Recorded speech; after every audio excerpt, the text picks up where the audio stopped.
오늘 우리가 읽은 본문에서의 바벨탑 사건은 단순한 언어가 혼잡해지고 사람들이 흩어지게 된 배경 이야기에 그치지 않습니다.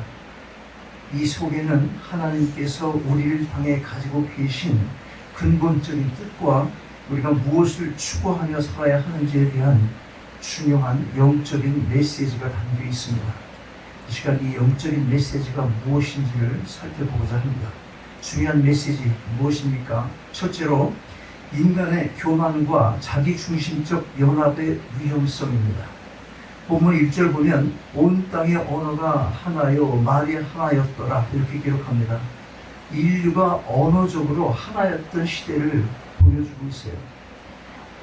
이는 소통의 완벽함을 의지하며 어찌 보면 평화롭고 이상적인 시대처럼 보입니다. 그러나 이들의 연합은 하나님을 향한 순종과 사랑에서 비롯된 것이 아니었습니다. 오히려 2절부터 4절까지의 말씀은 인간의 죄성, 즉 교만과 자기중심적인 욕망으로 가득 찬 그런 연합의 모습을 적나라하게 드러내줍니다.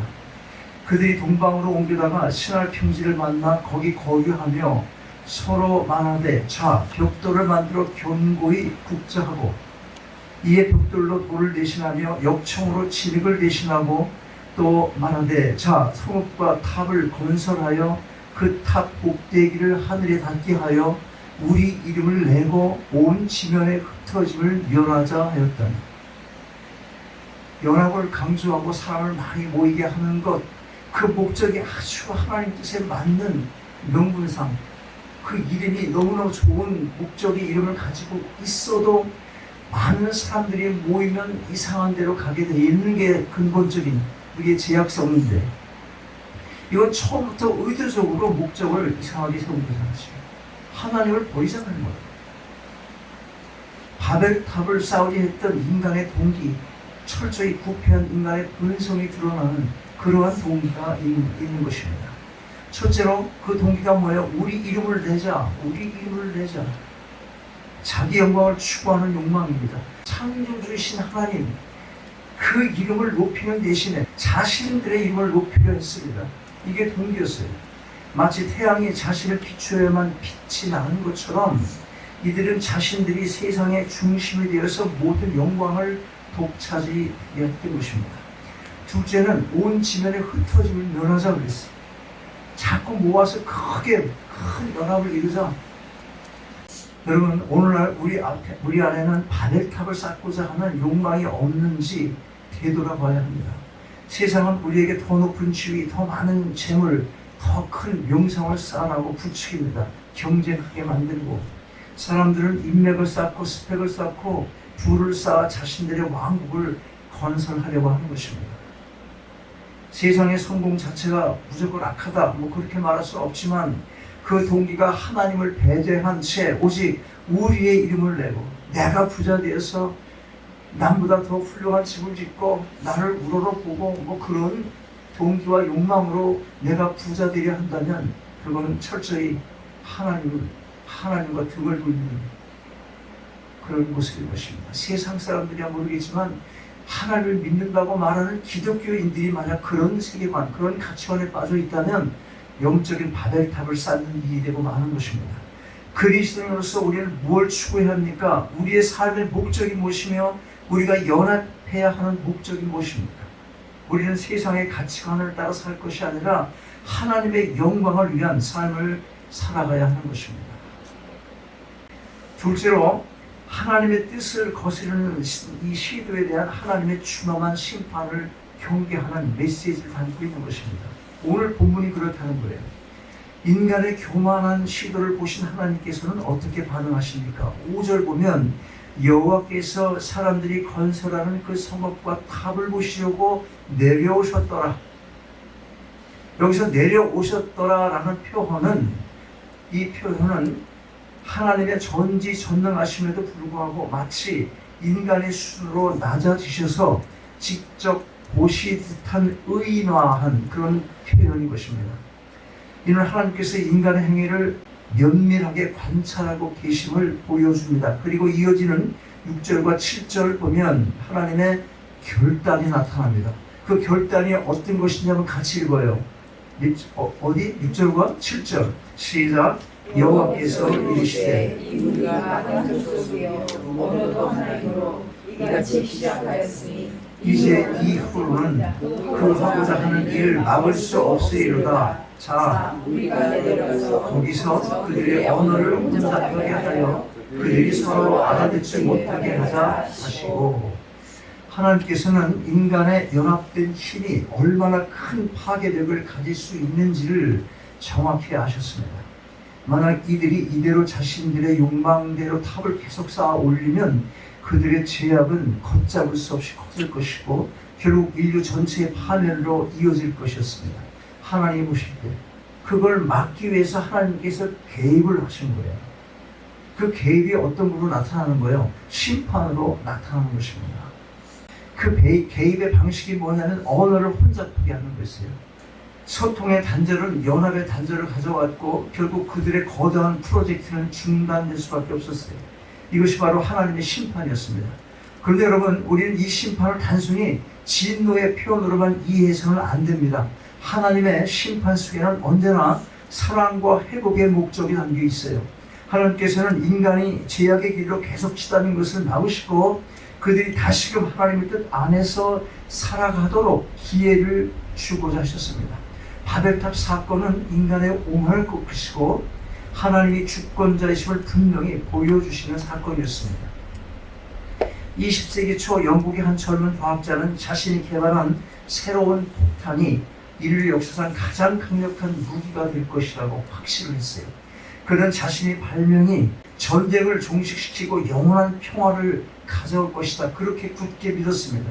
그는 그 폭탄을 통해서 자신의 이름을 역사에 영원히 남기고 싶었던 것입니다. 그런데 그 폭탄은 예상치 못한 부작용을 낳고 결국 엄청난 파괴를 일으키며 그 수많은 생명을 앗아갔어요. 그는 자신의 의도와는 달리 자신의 발명이 인류에게 돌이킬 수 없는 상처를 주었다는 사실 깊이 좌절했습니다. 후에 이렇게 고백을 해요. 나는 세상을 구원하려 했지만 오히려 파괴의 도구가 되었다. 인간의 지혜는 때로 상상 이상의 재앙을 가져올 수 있다. 인간의 지혜는 항상 일이 다 끝나고 나쁘게 해결되고 엉망되는 거 후되고 난 다음에 그때 이거였는데, 이처럼 바벨탑을 쌓던 사람들은 자신들의 지혜와 힘으로 자신들의 왕국을 건설하려 했지만 결국 그들의 시도는 하나님의 심판 아래 좌절될 수밖에 없었습니다.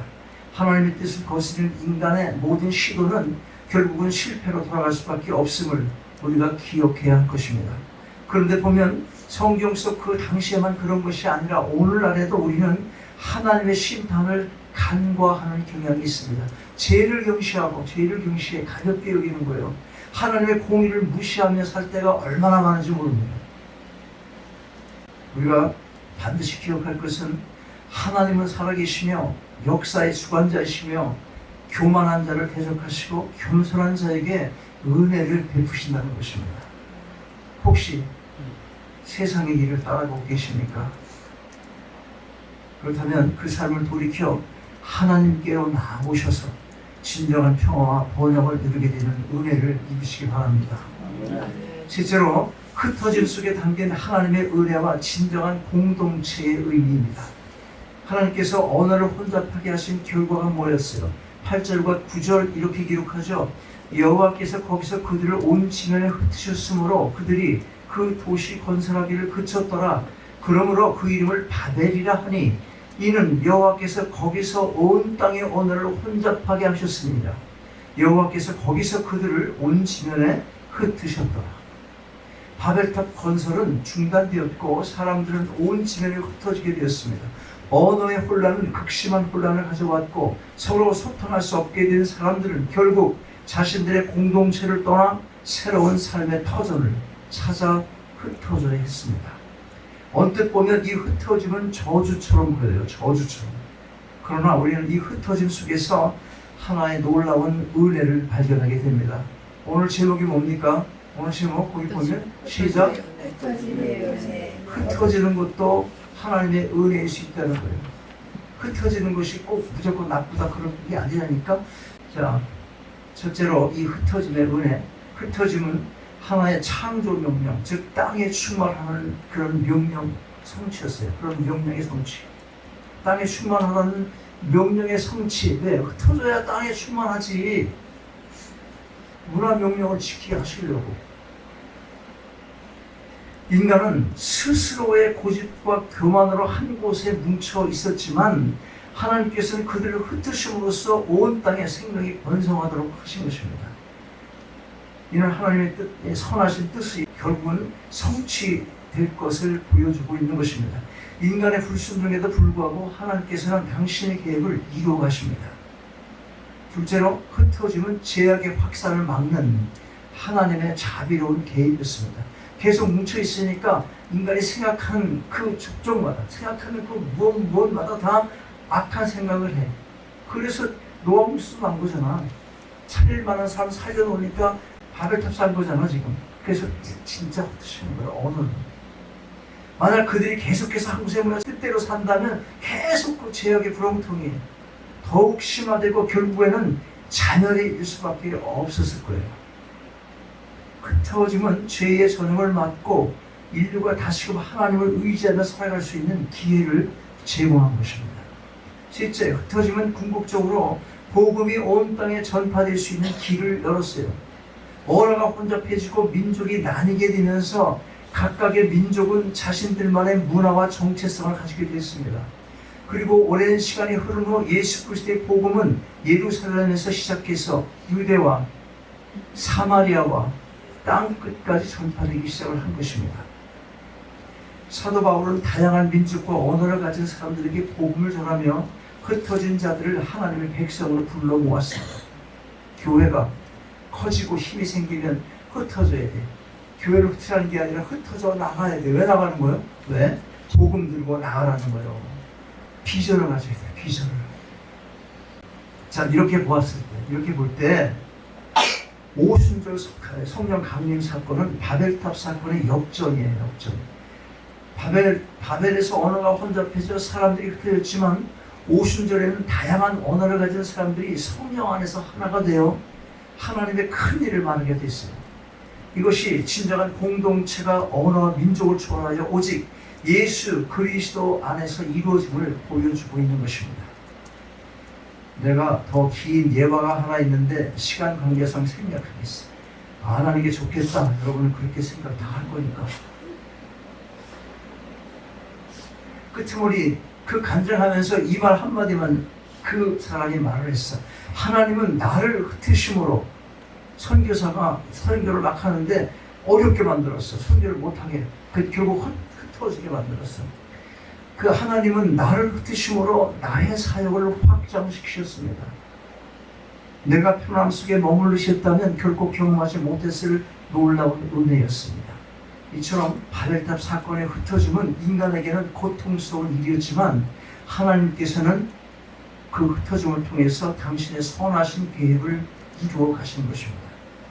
여러분, 오늘날 우리는 다양한 공동체 속에서 살아갑니다. 사회 공동체, 교회 공동체, 직장 공동체, 가정 공동체 등 여러 형태의 공동체 속에서 우리는 하나됨을 추구합니다. 그러나 우리가 기억할 것은 진정한 하나됨은 인간의 힘이나 욕망으로 이루어지는 것이 아니라 그것은 오직 하나님의 말씀에 순종하고 예수 그리스도 안에서 성령의 역사로 이루어진다는 사실입니다. 그러므로 우리는 하나님께서 우리를 흩으시고 부르시는 이유를 깨달아 흩어진 자리에서 복음의 씨앗을 뿌리고 예수 그리스도의 사랑을 전하는 자들로 살아가야 할 것입니다. 자, 정리합니다. 오늘 우리는 바벨탑 사건을 통해서 인간의 교만과 하나님의 주권적 섭리를 살펴봤습니다. 인간은 자신들의 이름을 높이고 또 자기 명예를 쌓고 남들이 자기를 부러워하고 그래서 그 부러움을 받게 하는 그런 위치에 올라가고 싶어서 탑을 쌓고 있지만 하나님께서는 그들의 언어를 흩으시고 온 땅에 흩으셨습니다. 그러나 이 흩어짐은 단순한 심판에 그치지 않고 하나님의 은혜와 더 큰 메시지를 담고 있었어요. 우리는 이 시대를 살아가면서 다시금 바벨탑을 쌓으려는 유혹에 넘어가지 않도록 조심해야 할 것입니다. 개인의 성공과 부와 명예만을 추구하며 하나님을 배제하는 삶은 결국 허무함과 좌절로 이어질 것입니다. 교회 공동체 또한 건물을 높이 쌓고 사람의 수를 자랑하는 데 집중한다면 우리는 영적인 바벨탑을 쌓을 수 있는 그런 실수를 범하게 되는 것입니다. 우리의 삶의 목적이 무엇입니까? 우리의 연합은 무엇을 목적하고 연합하려고 하는 것입니까? 우리는 오직 하나님의 영광을 위해 살아가야 합니다. 우리는 하나님께서 주신 명령에 순종하여 땅끝까지 복음 전하는 자들로 살아가야 할 것입니다. 우리에게 주어진 모든 재능과 시간과 물질을 사용해서 하나님의 나라와 의를 구해야 합니다. 이제 바벨을 넘어서 시온을 바라보시기 바랍니다. 바벨은 인간의 교만과 분열을 상징했지만 시온은 하나님의 임재와 평화 그리고 참된 연합의 상징이었습니다. 예수 그리스도 안에서 우리는 제사함을 받고 성령으로 말미암아 하나가 됐습니다. 언어가 다르고 민족이 달라도 우리는 그리스도 안에서 한 몸을 이루는 진정한 공동체인 것입니다.